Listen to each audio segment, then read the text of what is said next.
Lep pozdrav, danes znova v Mariboru, v sončnem Mariboru. V bistvu smo tu pred Hočami, tako da ogromno ljudi se je ven izbralo. Danes je pa z mano kandidat za poslanca Boris Zupanič. Boris, lep pozdrav. Lep pozdrav.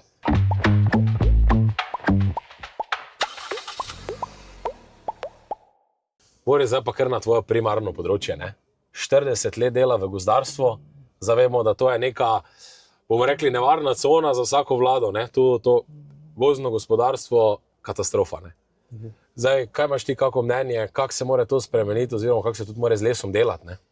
Ja, v Sloveniji je kar problem gozdarstvo.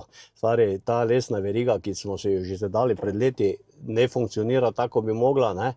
Ker večino teh lesne industrije v Sloveniji, teh, ki so predelovali slabše sortimente, kot so celulozni les, Vipava v Krško in pa potem v Tiškem vrhu, te lesa iverne plošče, te tovarne so propadle in vse večino lesa gre v tujino. Dan na dan na stotine šleparjev ali pa teh kamionov s priklopniki se vozi preko meje in tam se naš les predeluje, potem se pa izdelki ali pa polizdelki vračajo v Slovenijo tudi po dodane vrednosti. Tako da mi dodane vrednosti ne dodajamo, ampak trg nam dobesedno diktirajo v tujini. Točno tako, ne. Zdaj, lahko mogoče rečemo, ne, da ti si skoraj da doma v gozdu, ne pa ne, ne vem dobesedno, ampak tudi kot jager, ne. Tudi tu je kar nekaj preglavic, ne, z divjimi zvermi, ne. Tudi pri jagri, pri lovcu, pri lovstvu, so jagri, tako po domače rečemo, so kar problemi in tu vidim problem predvsem tem, da lovci nimajo več toliko vpliva na odločanje o samem, kako bi rekel, upravljanju z divjadjo v Sloveniji, ker so te levičarske struje, teh društva, ki kao neke ekološka društva, ki dobesedno zavirajo gospodarjenje ali pa upravljanje z divjadjo.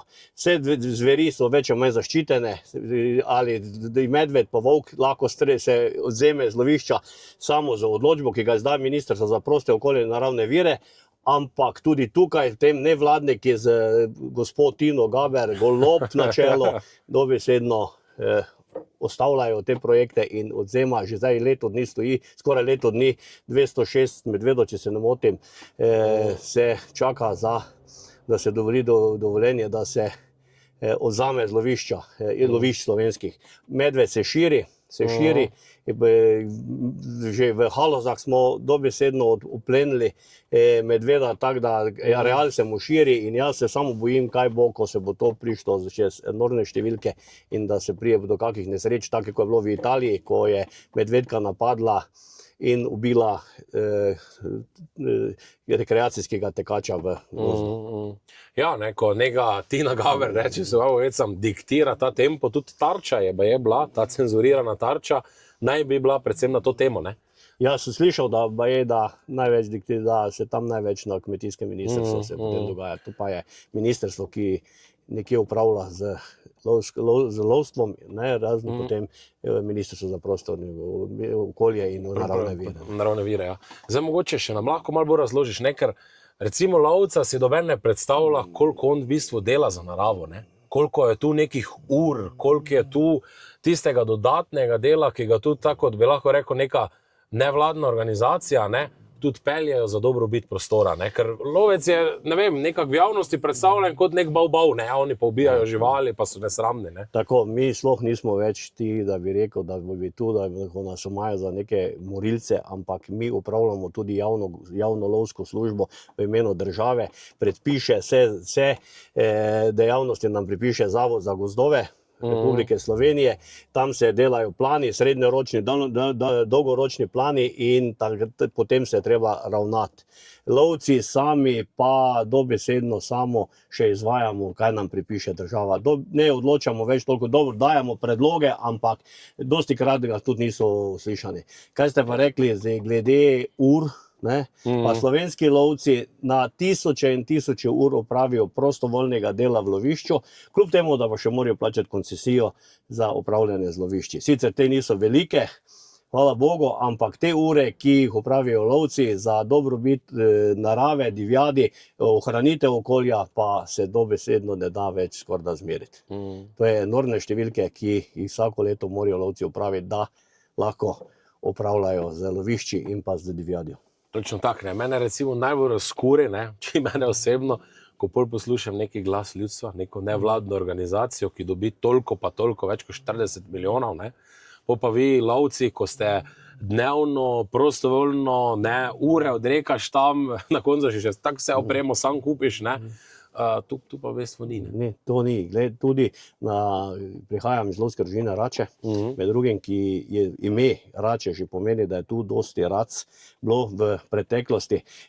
Ogromno ribnikov je v samih Račah in okoli Rač, ne, in tudi, ampak tukaj lovci lovske družine Rače, ki so tradicionalno več kot 50 let, vsako drugo nedeljo v septembru šli na lov na race, ki so prihajali lovci iz daljne okolice, danes imamo strogo prepovedan izvajanje lova v tem krajinskem parku in na teh račkih ribnikih. Niti nismo uspeli z enim dnevom na leto, da bi takrat rekli, da bi mogoče lahko imeli lov, ampak tudi to nam niso potem na ravni države odobrili. Moram pa še to poudariti, da bojim se, da vse ptiče so več ali manj zaščitili, ampak kaj bo potem, ko pride do kakšne ptiče gripe, potem bomo pa lovci dobri, da bomo izvajali odzem ali pa potem celo pobirali te kadavre od teh umrlih ptičev, ne. Ne, mene najbolj moti to, da v bistvu vi ste stroka in tu se ne vmeša, ne. Na koncu imamo nekih par, oprosti izrazu, ne, nekih par žensk tam, ki pa pelje neko politiko, ali kaj, jaz mislim, da to je nacionalna stvar, ne. Absolutno se strinjam z ugotovitvijo, tu je šlo vse skupaj predaleč. Razna društva, ki dobivajo ogromne denarje od države tudi in tu potem lahko delajo, kaj hočejo. Lovci si pa moramo, da lahko preživimo, vse denar sami zaslužiti. Mi druge denarja dobimo razne od oplenjene divjadi, od mesa, ki ga prodajamo na trgu, pa neke lovske družine tudi z lovskim turizmom, ki pa je danes dobesedno v zatonu. Zdaj pa eno osebno vprašanje, ne. Kaj te je gnalo, da si se odločil za kandidaturo, ne? Mislim, to je tvoja prva kandidatura, ne, za poslanca. To je moja prva. Kaj te je gnalo tisto, da rečeš, evo, zdaj pa gremo, ne? Član SDS sem že dolgo, mnogo let, ampak zdaj na koncu koncev, ko sem se upokojil, sem mislil, da še čutim dosti sposobnega, mladega, da lahko nekje mogoče pomagam krojiti Slovenijo, lepšo bodočnost za naše otroke, vnuke, in da tu me je najbolj pa potegnilo to, da stranka, ki jo vodi Janez Janša, mislim, da druge alternative ni za to, da lahko potem ustvarjamo boljši jutri za vse državljanke in državljane Slovenije, pa tudi naše potomce. Točno tako, ne. In jaz vedno včasih rečem, ne, da dajmo mladim ne krila, ne, ampak korenine, ne. In to se mi zdi, da manjka. Tiste tradicije, da ostanemo tu doma, ne. Točno. Da ostanejo doma, da se ne selijo v tujino, da imajo službe, eksistenco, pa potem, da tudi lahko imajo svoje otroke, da se ne rabijo bati, kje bojo otroci se šolali, kako bojo preživeli, ampak da se Slovenija demografsko tudi okrepi. Zdaj, tvoj okraj presega predvsem tu Starše, Miklavž, pa Hoče, kjer smo zdaj. Zdaj, to je tudi ogromno kmetov, ne. Čeprav je to blizu Maribora, ampak to je fejst kmetijska površina, ne. In bodimo realna, ta vlada je dala kmeta na zadnje mesto, ne. Ja, to je res. Prihajam iz Dravskega polja, na kar sem ponosen. Celo življenje sem že tukaj, rojen sem v Mariboru, ampak živim v Miklavžu že celo življenje, to je del Dravskega polja. In tukaj je kmečki živelj v preteklosti še bil večji kot danes. Danes se že potem umikajo te kmečke površine v korist raznih gradenj, ne, ampak res je, tu je bilo dobesedno pozabljeno na kmeta in kmet danes mora se truditi, da lahko ustvarja. Ima probleme birokratske, največ kaj je to, da birokracija jih duši, ne, in ne morejo se širiti, zemlje primanjkuje, primanjkuje, če hočeš ti širiti, da jaz vem, da mladi kmeti, mladi prevzemniki imajo voljo, imajo znanje, ker so več ali manj izobraženi ljudje, ki so agronomske šole naredili, imajo mehanizacijo, ampak nimajo pa zemlje. Dovolj zemlje, če hočeš ti kmetijo širiti, rabiš zemljo, da se lahko širiš, da lahko prodajaš in da gre naprej. Najbolj so perspektivne te tri, ko so družinske kmetije, ki gre z roda v rod, ampak opažam, da se kot gozdar, ki sem že hodil po terenu, da opažam, da sploh srednjegorske pa te manjše kmetije rajši grejo mladi v šolo, se izobražijo in ostanejo v mestih. Te kmetije, dok so še starši, še životarijo, potem pa propadejo. Pa propadejo, ali pa se prodajo. Zemljo pa kupujejo razni taki, v narekovaju, kmetje, ki potem kupčujejo z njo, dobijo subvencije, pa jo dajo pod najem. Slišim pa, da tudi da tudi državne, mislim, firme že, ki so bile včasih državne, ki upravljajo največje koncesije, ki imajo, da tudi že zemljo dajajo v podnajem, kar se absolutno ne strinjam in to ni prav. Zemljo naj dela tisti, ki jo obdeluje in živi od nje. Pa tudi špekulativnih nakupov ogromno, kupi zemljo, pa tam stoji, pa čaka na gradbeno parcelo. Čaka na gradbeno, dobijo gradbeno in potem se to za enormne denarje proda dalje.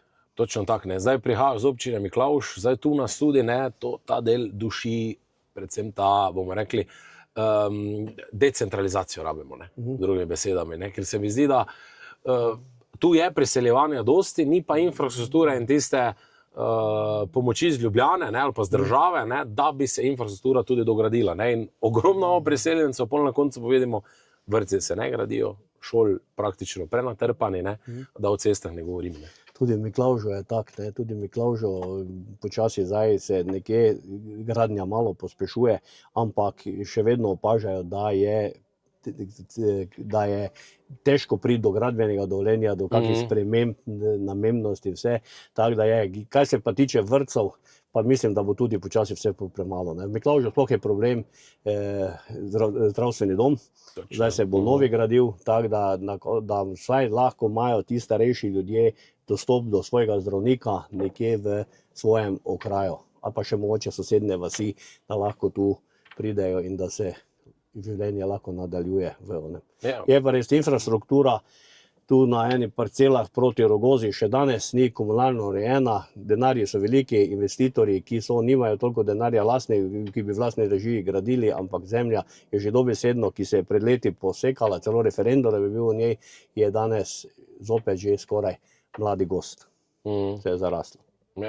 Ne, pa žalost ne, pa vidimo, da država nameni za menjavo vodovodnih cevi v Veliki Kladuši v Bosni, tu pa imamo primere občin, kjer ni to urejeno, kjer vodovod ni urejen, kot da smo mi komu kaj dolžni. To težko razumem. Težko razumem, da je to tudi v Halozah ali pa rečemo na Kozjaku. Danes določene kmetije nimajo vode in težko prihajajo do nje, tam pa se denar daje za. Točno tako. Kako vemo, zakaj ne.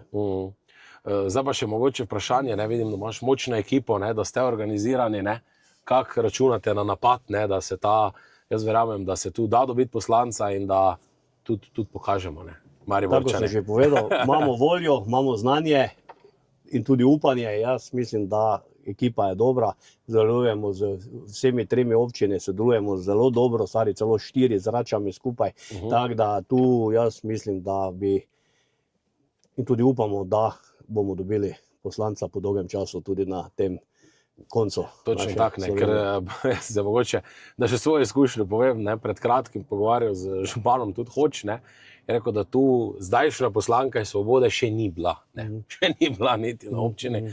Tako da 4 leta je že, v bistvu bo minilo, pa gospa poslanka ni obiskala niti enega župana, niti en lokalni projekt ni šel skozi parlament. To pa je težko. Jaz pa obljubljam, da če bom prišel v parlament, da bom sigurno sodeloval z lokalno skupnostjo. To je to, pa da naredimo, Maribor spet desen. To pa absolutno, bo desen. To je to. Tu smo ni. Boris, želim ti srečo, pa da se vidimo v parlamentu. Hvala lepa. Na zmago. Luka, To je to.